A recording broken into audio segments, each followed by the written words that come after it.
오랜 마음 공부로 내가 얻은 것들. 우경아 지음. 발행일 2020년 4월 27일. 펴낸 곳 인생이 변하는 서점. 프롤로그. 어둠이 깊을수록 빛은 더 밝은 법이다. 내가 경험한 어둠의 색이 얼마나 짙은지 나는 아직 잘 모르겠다. 나보다 더욱 깊이가 있고 깨우친 분들이 물론 세상에는 무척 많다는 것을 안다. 하지만 나는 내가 어린 시절 경험했던 마음의 불안과 불편들 덕분에 지금의 그때와 비교할 때 너무도 많은 것을 얻었고 배웠고 깨달았다. 그리고 지금은 너무도 자유롭고 즐겁고 평화롭다. 나는 지금 나의 이런 마음과 상태 그리고 나의 지나온 길을 글로 남기고 싶었다. 목차. 1장 마음 관찰. 2장 나는 마음이 불안했던 사람. 3장 자기 사랑. 4장 애정 결핍 극복하기. 5장 모든 것에 대한 감사. 6장 몸과 마음의 평화. 7장 시간과 죽음에 대한 이해. 8장 절대적 관찰자. 9장 궁극의 평화 시공일치. 에필로그. 1장 마음 관찰. 마음 관찰. 이 말을 알고 난 후부터 내 삶은 달라지기 시작했다. 늘 나의 시선은 외부로 향해 있었다. 밖으로 남에게로 남의 감정과 마음으로. 그래서 늘 힘들고 마음이 답답했다. 무겁고 큰 돌덩이가 늘 내 마음을 누르고 있었다. 가슴속에 응어리가 있는 것 같았고 한이 맺혔었다. 과거의 나는 늘 불편하고 부자연스럽고 불안한 사람이었다. 마음을 어디에 두어야 하는지 몰랐다. 표현이라는 것을 할 줄 몰랐다. 표현하는 방법을 몰랐고 표현해야 한다는 것을 해도 된다는 것을 몰랐다. 지금의 나는 안다. 그랬던 내 과거의 경험이 지금 나의 정신과 영혼을 만들었다는 것을. 그래서 이 지나간 그 시간들이 지금은 너무도 감사하고 고맙게 느껴진다. 관찰, 바라보기, 와칭의 개념을 알게 된 후부터 나는 무언가 새로운 세상을 만난 느낌이 들고 시야가 확 넓어졌다. 아니, 이런 신세계가 있다니. 와우. 새로운 세상을 만난 느낌이 들었다. 세상이 넓어지고 깊어졌다. 나의 몸과 마음을 관찰한다는 개념을 알고 난 후 많은 것이 보였다. 특히 내 마음, 감정, 생각이 관찰의 대상이라는 것을 알았다. 관찰의 대상이라는 것을 알고 나니 내 생각과 마음, 감정이 분리되는 느낌이 들었다. 분리된다는 느낌이 들자 객관적으로 나를 바라볼 수 있는 힘이 생겼다. 관찰이라는 것은 대상이 있어야 가능하기 때문이다. 오랜 시간 과거의 나도 그랬지만 흔히 사람들은 자신의 생각, 마음, 감정에 빠져서 힘들어하고 헤어나오지 못하는 경우가 많다. 그렇게 되면 다른 것을 보지 못한다. 마음을 관찰한다는 것을 알고 난 후 나는 정말 많은 것들이 변했다. 외부로만 향하던 나의 시선이 내 안으로 들어오기 시작했다. 내가 보이기 시작했고 나를 정면으로 바라보기 시작한 것이다. 나는 직시하는 힘이 생기기 시작했다. 2장 나는 마음이 불안했던 사람. 과거의 나는 매우 마음이 불안하고 불안정했던 사람이다. 지금은 그 덕분에 매우 자유롭고 평화롭다. 나는 왜 마음이 불안했을까? 나의 고향은 경상북도 안동이다. 안동은 유교 문화의 중심지다. 나는 유교 문화가 싫다해서 자세하게 적었지만 성인이 되고서야 유교 문화가 기득권들이 권력을 유지하기 위해 만든 것임을 알게 되었다. 나는 이남 일녀 중에 장남으로 태어났다. 어린 시절의 나는 늘 무언가에 눌려 있었고 억압되어 있었다. 나의 감정과 마음은 늘 답답했다. 늘 마음이 무거웠고 힘이 들었다. 가슴이 답답했고 응어리가 진 느낌이었고 한이 맺혀 있었다. 나는 늘 착한 사람, 좋은 사람 콤플렉스가 매우 심했다. 착한 사람, 좋은 사람으로 사는 것이 최고의 가치라고 알고 살았다. 왜? 그렇게 듣고 보고 교육받고 자랐기 때문이다. 그랬기에 늘 착한 사람, 좋은 사람이 되고자 노력했다. 착한 사람, 좋은 사람의 기준은 남의 말을 잘 듣는다 였다. 나는 늘 남의 말을 잘 들어야 한다는 말을 듣고 살았다. 부모님의 말, 어른들의 말, 선생님의 말. 나의 의식과 시선은 늘 외부로 향해 있었고 다른 사람들에게로 가 있었다. 늘 다른 사람을 신경 쓰고 다른 사람의 마음과 감정을 살폈다. 남들에게 좋은 사람으로 보이고 좋은 사람이 되는 것이 최고의 가치라고 생각하고 믿고 살았다. 그것이 나에게는 당연한 일이었다. 어린 시절에 나는 표현을 못하는 사람이었다. 표현하는 방법을 몰랐고 표현해도 된다는 것과 표현을 해야 한다는 것을 몰랐다. 오래 마음 공부로 지금 내 마음과 영혼은 매우 자유롭고 평화롭다. 지금의 나는 모두 정화됐고 치유됐다고 믿고 있다. 과거의 나는 화를 못 내는 사람이었다. 화가 나고 화를 내고 싶어도 어떻게 화를 내야 할지 몰랐다. 감정이 올라오고 화가 나도 그것을 어떻게 표현하고 풀어내야 할지 몰랐다. 가슴이 너무 답답해서 미칠 것 같았다. 기분이 나쁘고 몸이 부르르 떨리고 화가 나서 얼굴이 뜨거워져도 그 감정이 표정으로 말로 표현되어서 나오지 않았다. 가슴속에 뜨거운 불덩이가 있는 느낌이었다. 정말 미칠 것 같았다. 나는 이러다 나도 모르게 폭발하여 폭력 같은 다른 방식으로 표출이 되지는 않을까, 무슨 사고를 치지 않을까, 이런 생각까지 들어서 너무 무서웠다. 늘 눌려 지냈고 다른 사람의 눈치를 보고 살다 보니 내 성격은 내성적이고 소심했다. 거기에다 초등학교 때 말더듬, 흉내를 내다가 말을 더듬은 습관이 생겼다. 말이 더듬어지고 막히고 말이 안 나오는 경우가 많았다. 이 경험 또한 오랜 시간 나를 힘들게 했다. 이 고통은 정말 말로 표현하기가 힘들다. 경험을 안 해보신 분들은 정말 그 힘들고 막막한 심정을 이해하기 어려울 것이다. 어린아이도 아무 걸림 없이 자연스럽게 말을 잘하는데 정말 바보가 된 느낌이었다. 상상이 되는가? 내가 하고 싶은 말과 단어가 머릿속에 있는데 그것에 말로 나오지 않는다는 것을 아마 잘 이해하기가 어려울 것이다. 그래서 나는 이것을 해결하기 위해 여러 책을 보고 여러 언어 치료 기관을 다니면서 많은 돈을 쓰기도 했다. 이런 어린 시절의 환경적인 영향과 성격적인 영향, 좋은 사람, 착한 사람 콤플렉스, 말에 대한 불안들이 합해져서 나는 늘 마음이 불안하고 불편한 사람이었다. 하지만 지금의 나는 안다. 그랬던 나의 경험과 시간이 지금의 나를 만들었다는 것을. 어둠이 깊을수록 빛은 더 밝게 빛나니까. 3장 자기 사랑. 과거의 내게 사랑이라는 말은 참으로 낯설고 멀고 어려운 말이었다. 나는 80년생이고 고향은 경상북도 안동이다. 내가 어렸을 때 그 시절은 모두 먹고 사는 것이 우선인 시대였다. 우리 집은 안동 시내에서 하와마을 가는 곳 중간쯤에 있는 풍산이라는 읍내다.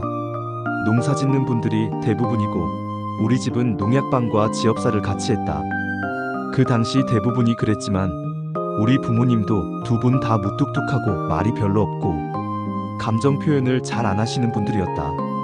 최근에 나를 보신 분들은 느끼시겠지만 지금의 나는 그 누구보다도 감정 표현을 잘하고 솔직하고 자유로운 사람이다. 불안도 걱정도 없고 매우 평화롭고 마음에 걸림이 없다.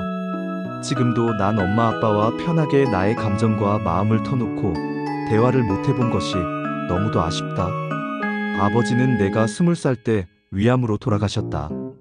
주변에 친구들도 많았고 사람은 참으로 좋은 분이었는데 깊은 부자간의 애틋한 정을 많이 못 나눈 것이 지금도 너무 안타깝다. 그래서 내 딸들에게는 늘 다정하고 편안한 아빠 마음을 터놓을 수 있는 아빠가 되기를 바라는 마음이 크다. 그 시절 사회 분위기는 먹고 사는 것이 우선인 시대여서 가정교육이나 아이들 교육에 신경 쓰기가 어려운 시절이었다. 마음과 관심이 없는 것이 아니라 우리 부모님들도 스스로도 그러한 것을 받아보지 못했기 때문에 그렇다는 것을 나는 이해한다. 나는 어린 시절에 사랑이라는 말을 거의 들어본 기억이 없다. 그래서 그런지 사랑이라고 하면 남녀 간의 사랑만이 생각났다. 지금은 좀 덜한데 결혼을 하고도 초반에는 아내에게 사랑한다는 말을 못했다. 너무 어색했고 쑥스러웠다. 내가 들어보지 못했고 그런 표현을 하는 것을 거의 못 보았기 때문이다. 블로그를 하면서 감정을 정화하고 치유하는 호오포노포노와 EFT라는 것을 알게 되었다. 아시는 분들도 있겠지만 이 둘의 원리는 모두 사랑을 담고 있다. 호오포노포노는 미안해, 용서해, 감사해, 사랑해 이 네 마디의 말을 입이나 마음속으로 말하면서 자신의 마음과 감정을 정화하고 치유하는 것이다. EFT는 나는 비록하지만 예를 들면 나는 지금 감정이 매우 답답하고 힘이 들지만 이런 나도 깊이 이해하고 허용하고 받아들고 사랑합니다. 라고 말하는 것이다. 두 가지 모두 사랑이라는 말을 통해서 감정, 기억, 마음, 영혼, 무의식을 정화하고 치유하는 원리였다. 나는 이 두 가지를 통해서 사랑에 대한 느낌을 새롭게 가지게 되었다. 어느 날 외출을 나갔다 돌아오는 버스 안이었다. 그날도 나는 마음속으로 미안해, 용서해, 감사해, 사랑해와 이런 나도 깊이 이해하고 허용하고 받아들이고 사랑합니다. 를 속으로 말하고 있었다. 그런데 갑자기 감정이 격하게 올라왔다. 내 안에서 울고 있고 떨고 있는 한 어린아이가 보였다. 가슴이 벅차오르고 눈물이 났다. 심장이 미칠 듯이 두근거렸다. 그 아이는 무섭고 두렵고 외롭고 힘들어서 울고 있었고 떨고 있었다. 그동안 나마저 봐주지 않고 외면하고 나의 말을 들어주지 않았다. 그 아이가 보이자 너무도 미안했다. 아, 내가 그동안 그랬구나. 내가 내 안에 있는 나를 바라봐주지 않았고 나의 마음의 말을 들어주지 않았다는 것을 알았다. 눈물이 계속 났고 너무도 미안했다. 나는 말했다. 정말 미안해. 그동안 나마저 너의 말을 들어주지 않고 외면하고 힘들게 해서 미안해. 이런 나를 용서해 주겠니? 그리고 그동안 잘 견뎌주어서 정말 감사해. 앞으로 2번 다시는 너를 힘들게 하고 외롭게 하지 않을게. 앞으로 영원한 너의 친구가 되어줄게. 사랑해. 이렇게 나는 내 안의 나를 만났고 용서를 구했고 화해를 했고 안아주었다.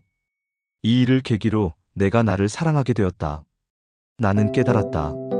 자기 사랑이 가장 큰 사랑이라는 것을, 자기 자신을 사랑하는 사람이 가장 지혜로운 사람이라는 것을. 사장 애정 결핍 극복하기. 많은 사람이 남들에게 인정받기 위해 노력하고 애를 쓴다. 그리고 늘 자신을 부족하다고 생각을 한다. 여러 가지의 원인이 있을 것이다. 어른을 공경하고 남을 중시하는 우리나라의 유교 문화, 입시 문화, 주입식 교육, 그리고 성적으로만 한 사람을 평가하는 학교제도 등. 그리고 무엇보다 큰 영향을 주는 것은 어린 시절 형성된 애정결핍이라고 나는 생각한다. 애정결핍이란 어린 시절 부모로부터 사랑을 못 받았다고 스스로 느끼는 것이다. 이로 인해 성인이 되어서도 늘 마음이 불안하고 불편하고 인정을 갈구하는 마음이 드는 것이다. 이것은 자존감과 자부심과도 연관이 있다. 그리고 자신에 대한 믿음과 확신에도 영향을 준다. 세대와 시대의 흐름에 따라 다르고 가정 환경에 따라 다르겠지만 대부분이 애정 결핍의 영향에서 자유롭지 못하다고 한다.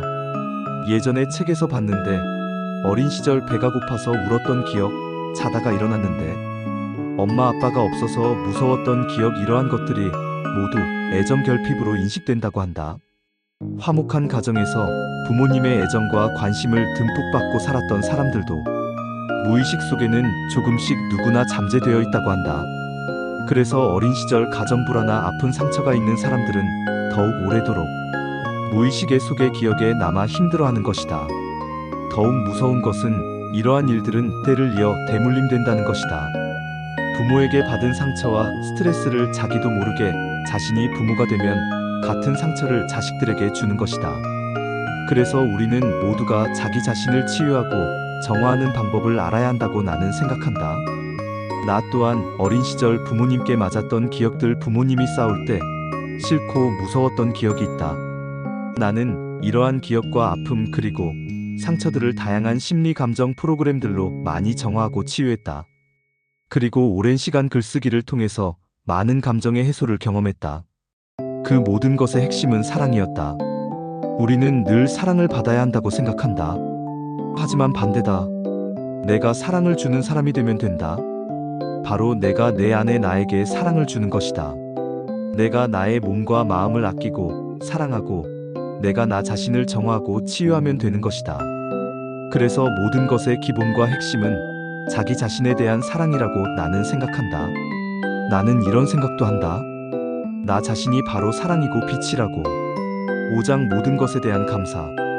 블로그를 오래 하다 보니 감사일기를 쓰는 분들을 많이 보였다. 그래서 나도 감사일기를 써보기 시작했다.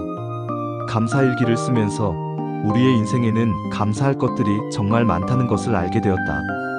모든 것이 기적이라는 것을 알게 되었다.